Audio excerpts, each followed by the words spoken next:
Absoluutselt ei meeldi nendele, kelle arvel seda võimu teostatakse ja võimukandjad tunduvad alati olevat üsna vähe armastatud isikud, et mitte öelda täpsemini. Aga võim on vajalik, täpsemini vajalik on kord. Ja korra austus on distsipliin. Ja kui ei ole korda, siis on korralagedus. Ja korralageduse tingimustes ei saa isegi vabadust olla. Ei saa olla mitte midagi. Korralagedus on häving. Ja kõik hävineb, kui ei ole korda. Ja järelikult peame kõik tahest tahtmata mingi osa oma elust, mingi osa igast päevast pühendama sellele, et tugevdada korda ja loomulikult ei seisne see, et teistel oleks vaja korda pidada, aga ise lased ükskõik kuidas. Järelikult tuleb hoida korda iseendas, korda enda ümbruses, korda oma mõtetes, seostes, sõltuvustes, korda oma tegevustes, korda oma keskkonnas ja muidugi mõista luua eeldusi selleks, et teised saaksid pidada korda. See on nüüd üks küsimus, eks ole. Missugustel eeldustel, siin on kas tähtsad isikud laua ümber, nüüd on ju 100 inimesed sõltuvad neist. Järelikult peab mõtlema, millistel eeldustel nemad saaksid hoida korda. Ei öelnud seda, et missugustel eeldustel nemad saaksid käituda nii, nagu ette nähtud, siis kui ette nähtud, seal kus ette nähtud, nii nagu peab, siis kui peab ja nõnda edasi. Jutt ei ole manipuleerimisest, jutt on teadlikust käitumisest kooskõlas ühiskonnas ja kultuuris kehtivate arusaamadega. Ka puhtus, täpsus ja aja otstarbekas kasutamine edasi, kõik see on kord. Ja kord on see, mis on kooskõlas ühiskonnas ja kultuuris kehtivate reeglitega, väärtuste ja normide, müütide ja tabudega. Ja võtte, sealt algabki vihta need hädade allikad kaasa. Inimesed ajavad väärtused ja normid sassi, vahetavad eesmärgi vahendi ära, viskavad printsiibid metsa, eks ole, ja ütlevad, et need on teistele, need meile ei kehti ja siis tekib korralagedus. Hakkavad lubama endale seda, mida teistel lubatud ei ole, hakkavad tegema seda, mida teistel teha, mis teised teha ei tohi, ja siis vanast Roomast peale juba on teada see, et mis on lubatud härjale, ei ole lubatud orjale ja punkt.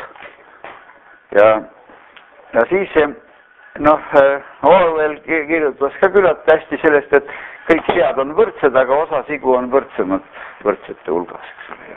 Ja sealt algavad, et vahetegemised, sealt algab niisugune lahknemine, mis kuskil viib esimese ja teise Eesti juttude juurde ja igale poole mujale.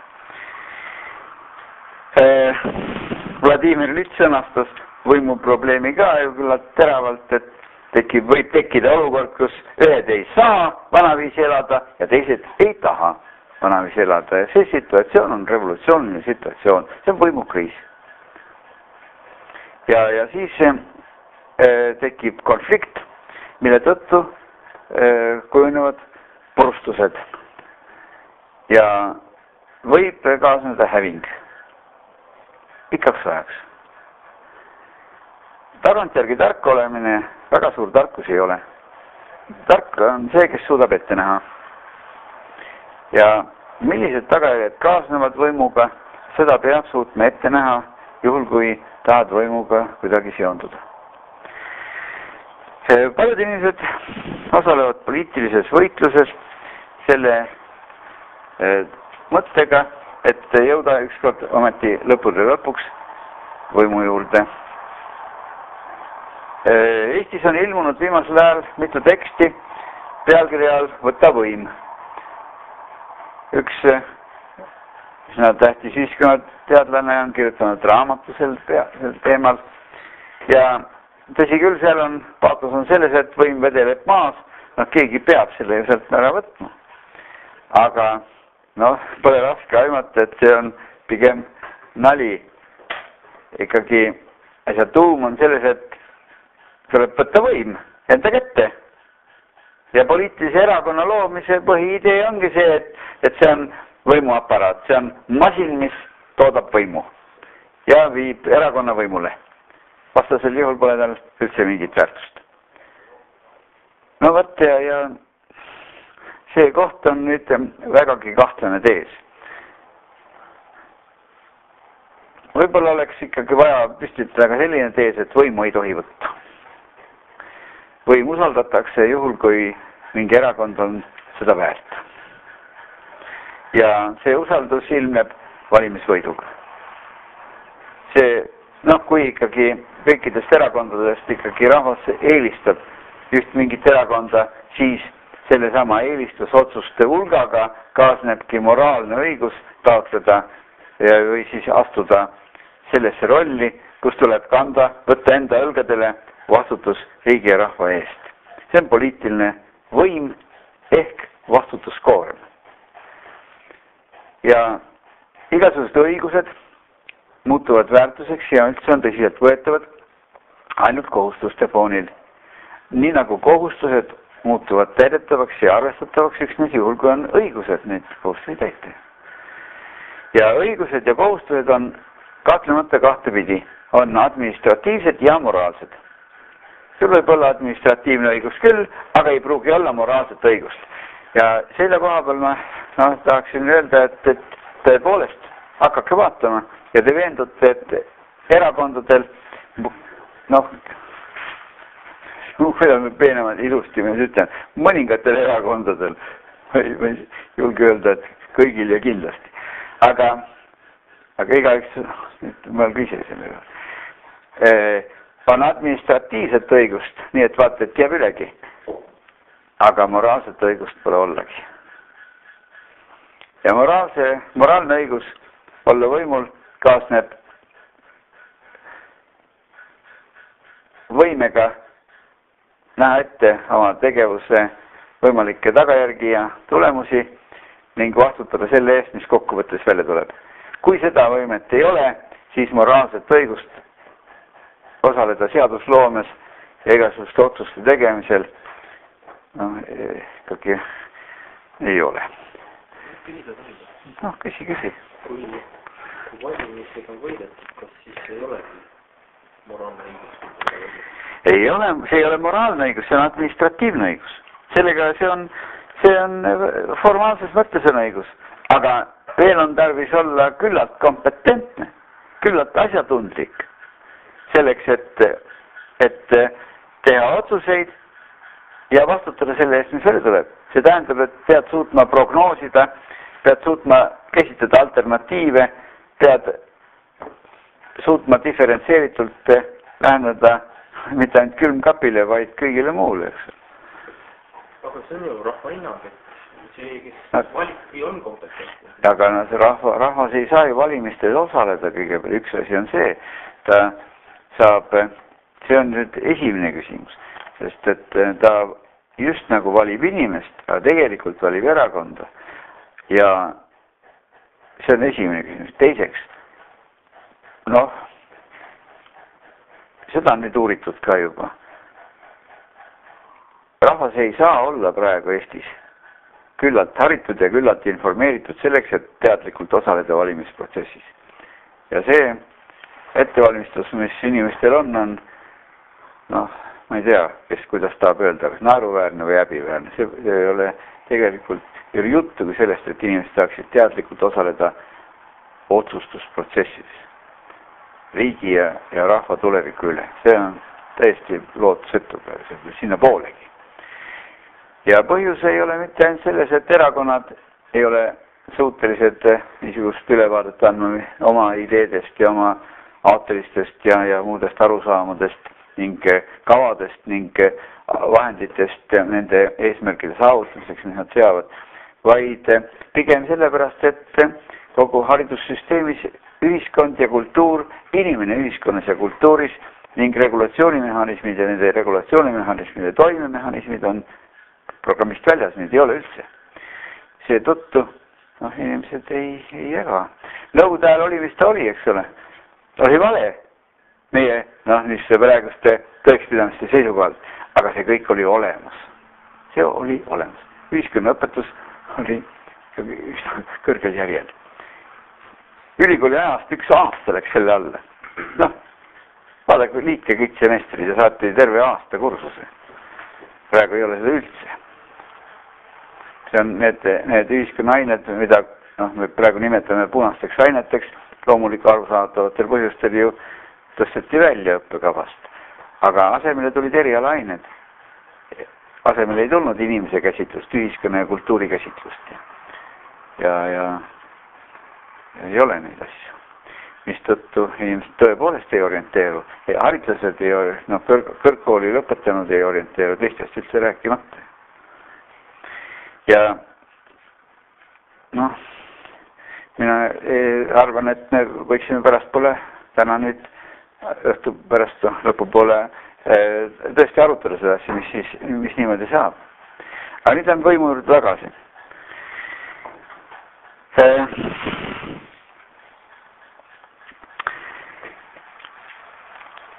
See võimu probleem on vaja selgeks mõelda loomulikult igal regulatsiooni tasandil, nii riiklikul tasandil kui ka munitsipaaltasandil ja ametkondade ja maakondade tasandil. Ning iga erakond peaks selle asja endale selgeks mõtlema. Kas te, noh, ma küsin nüüd praegu niimoodi, et kas minu käes on praegu seesama tekst, mille saatsin, eks ole, see saavuta valmisolek võtta võim. Kes on seda lugenud? Andke mul näpu otsaga märku.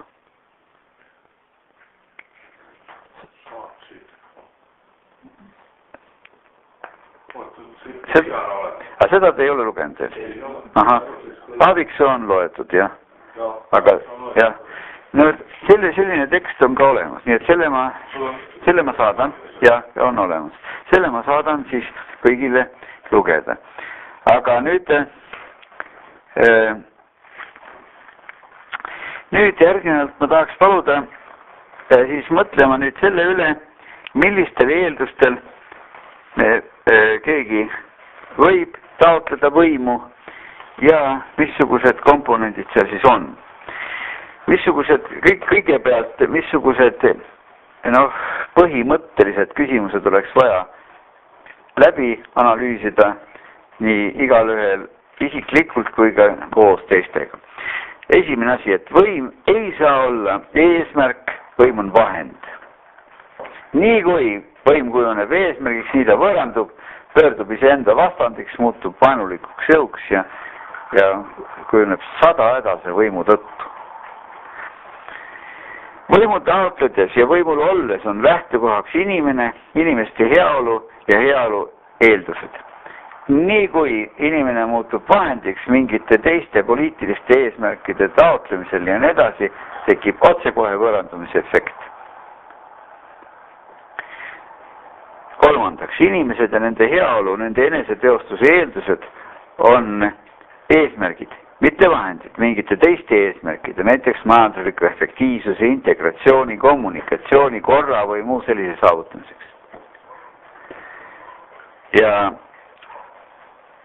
võimu võib kasutada ja peab kasutama alles siis ja ainult siis, kui on kindel, et iseregulatsioon ei toimi, kui teised võimalused on ammendatud. See on üsna niisugune tõest, tähendab. Võim põhimõtteliselt peab olema, aga teda ei tohi kasutada. Nii kaua, kuni vähegi on võimalik iseregulatiivsete vahenditega hakkama saada. Ja see, mis on ikka hea tase, see on see, kus võimu ei ole vaja rakendada. Kodus laste puhul ükskõik või riigis, see on vahet ei ole. Nüüd, võim on võimalus ja kohustus tegutseda targalt ja tasakaalukalt, süsteemselt ja kavakindlalt, aga ka kohustus ohtlikku ja kahjulikku tegevust ära hoida. Kus kohal on võimalused ja mis on positiivne ja kuidas sa võimu kasutad selleks, et positiivne saaks toimida ja kuidas tuleb võimu kasutada selleks, et vältida ohte. See ongi nüüd see, mis vääristab võimu. Ja no kahjuks on see paha asi veel, et võim pimestab. Võim teeb lolliks. Võim läheb pähe.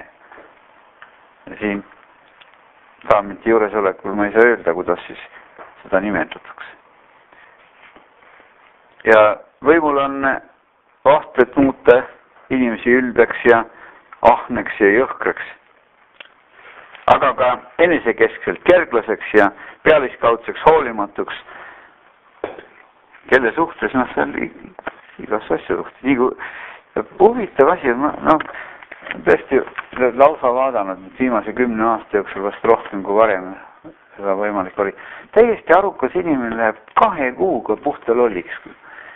Nii kui võim talle kätte satub, nii varsti juba hakkab aukuma teiste peale ja kileda häälega kriusuma. Enam-vähem midagi ei oska inimese kohta paha ütelda, aga nii kui võimu juurde satub, nii üsna varsti muutub, noh, ma ei taha neid sõnu kasutada rohkem. Kahetsusväärselt kehvaks.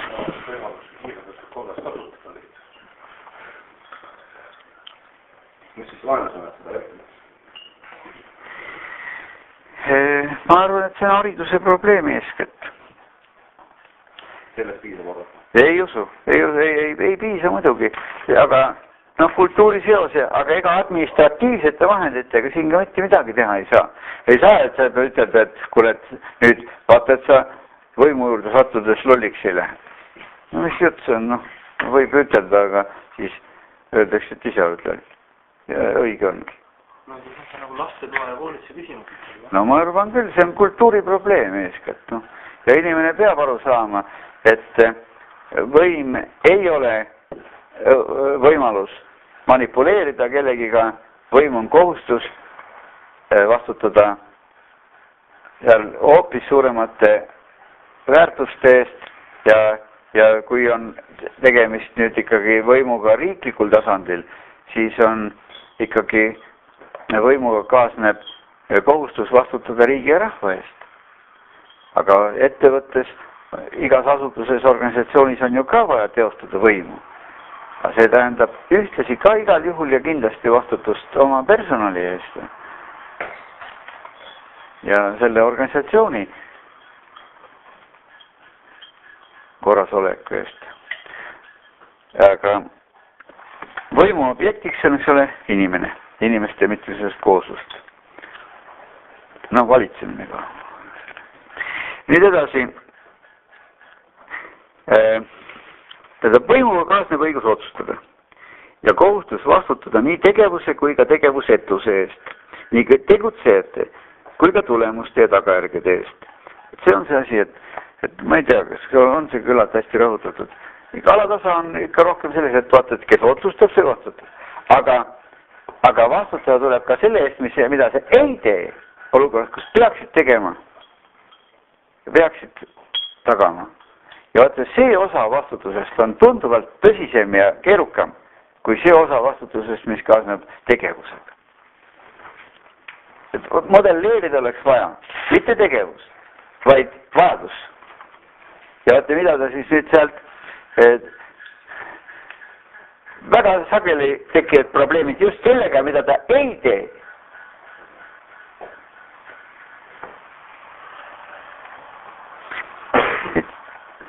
Järgmine asi.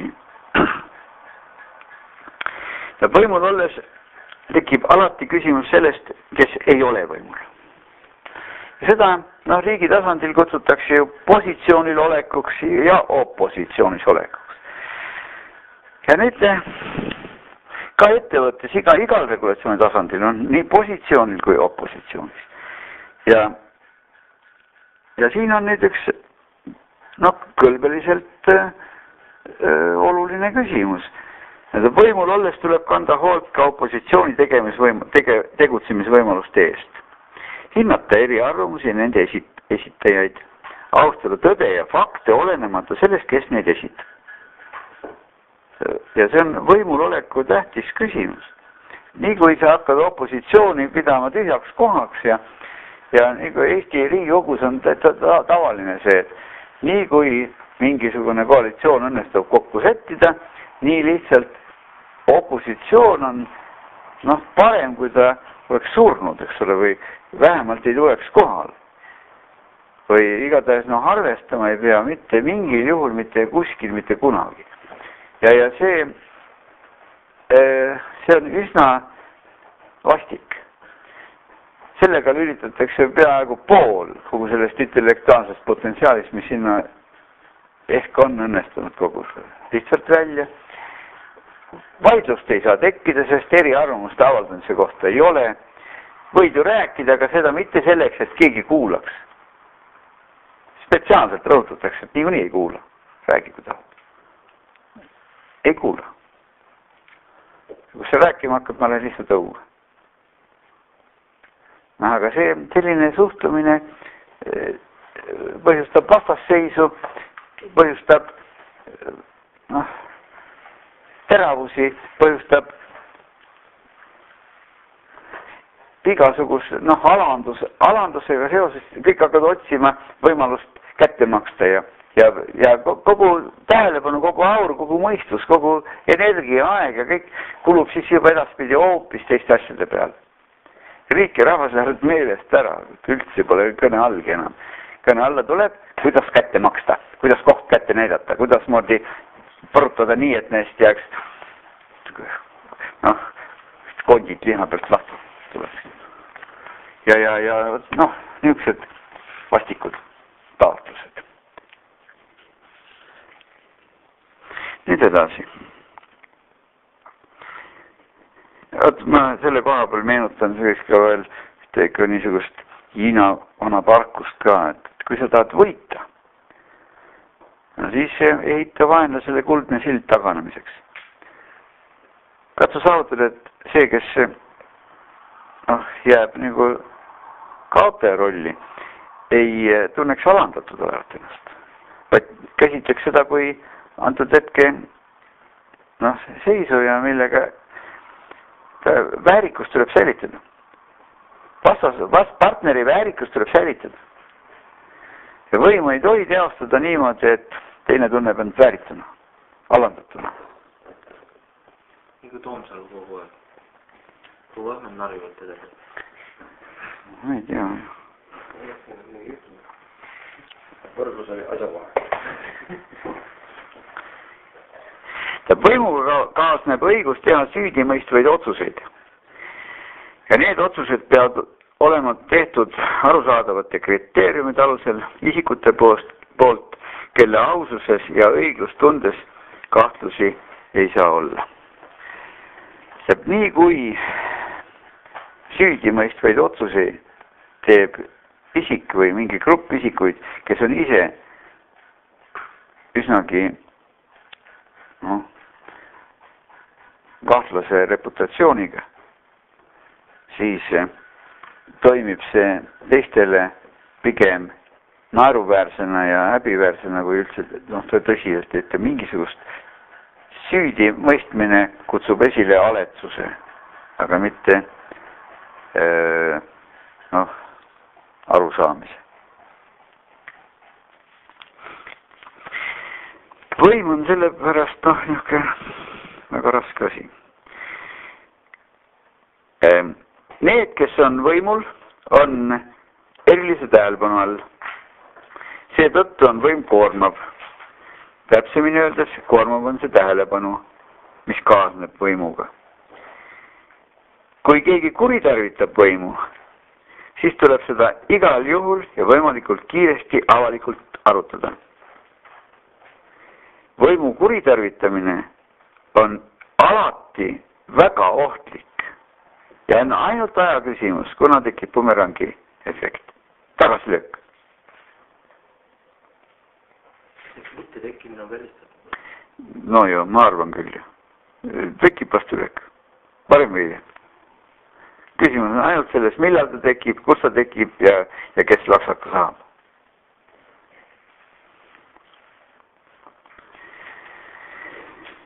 Nüüd võimul olekuga, võimule tulekuga peab olema arvatavasti kohe päevakorras küsimus ka sellest, kuidas võimul olla. Tulla on suhteliselt lihtne võimule. olla on võrratult raskem. Ja mitte lihtsalt olla, vaid seal peab siis tegutsema. Seal peab siis õigustama kõike seda, mida oodatakse, mida loodetakse.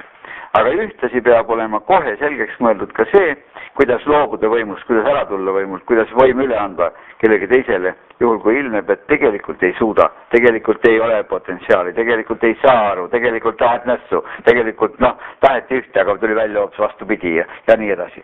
Sel juhul ei ole moraalset õigust edasi olla.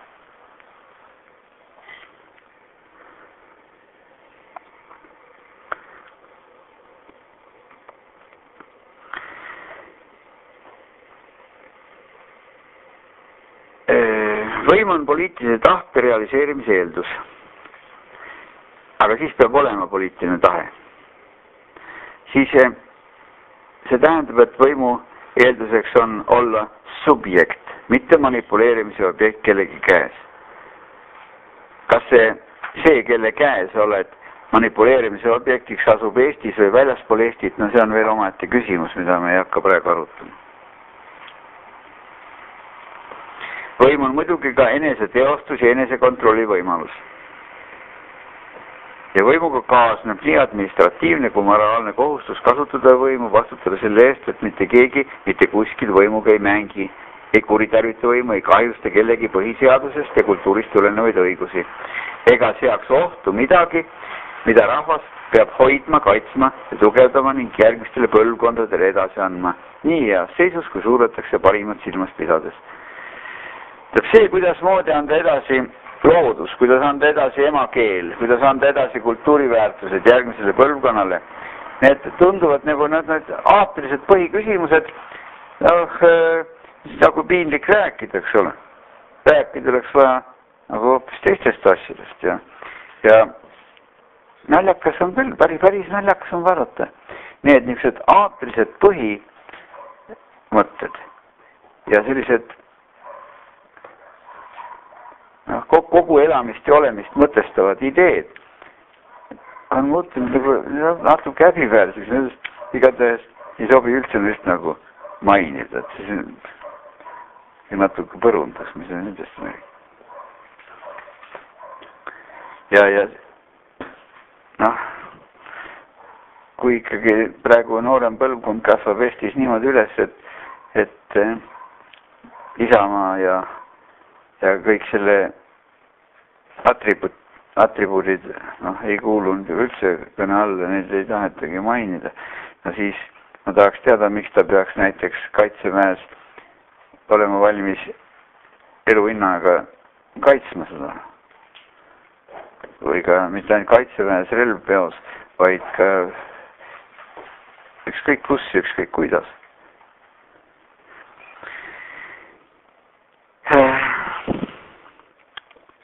Arvatavasti me võime siis ikka selgelt öelda praegu nüüd selle arutluse sees kas või ka, et võimu võtmise ja võimul olemise eelduseks on kompetentsus. Ja muidugi mõista siis nii haritus kui ka informeeritus. Ja kui ei ole suudetud luua ikkagi niisugust intellektuaalset potentsiaali, siis ei ole õigust üldse sellest teemalgi rääkida.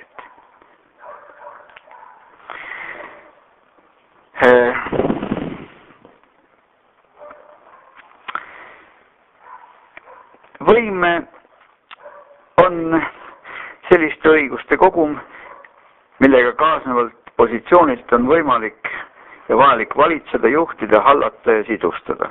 Ja järelikult need 4 tegevust on päris kindlasti vaja eristada.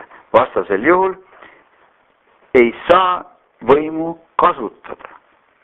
Ma juba rõhutasin seda, et võimule tuleku mehhanismiks on näiteks valimismehhanism. Aga võimul oleku mehhanismiks on ju tegevus. Tegevus, millega suudetakse aktiviseerida kogu elanikkond, elanikkonna kõik kategooriad.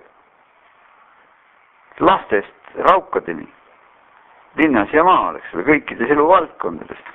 Ja mitte sellest, kuidas moodi tõrjuda, vaid kuidas kaasata. Mitte sellest, kuidas plats puhtaks teha, vaid kuidas kõik platsile kutsuda. Ja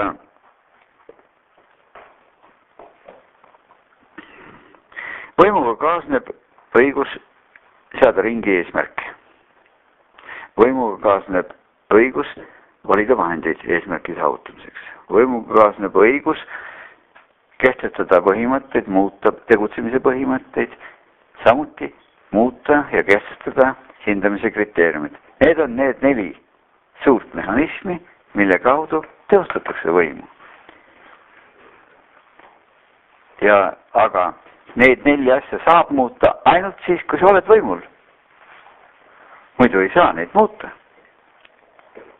Sa võid aukuda nende ümber, aga sa ei saa neid muuta. Sa ei saa neid kehtestada. Ja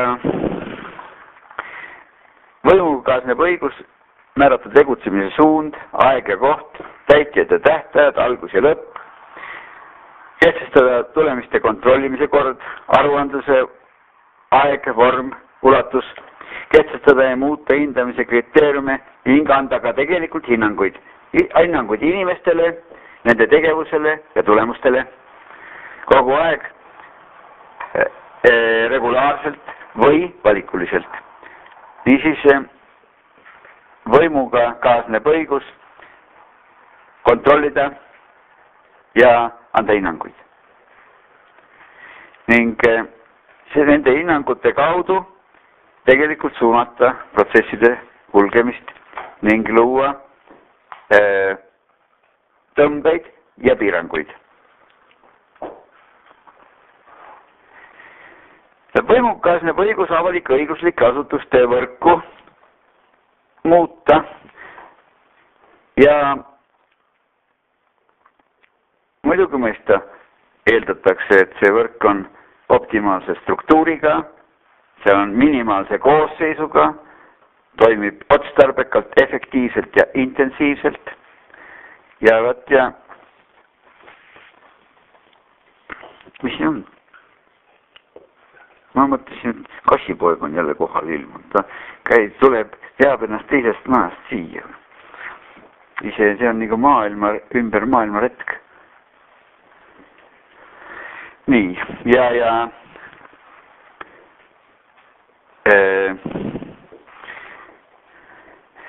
võim on seega üsna ohtlik, sest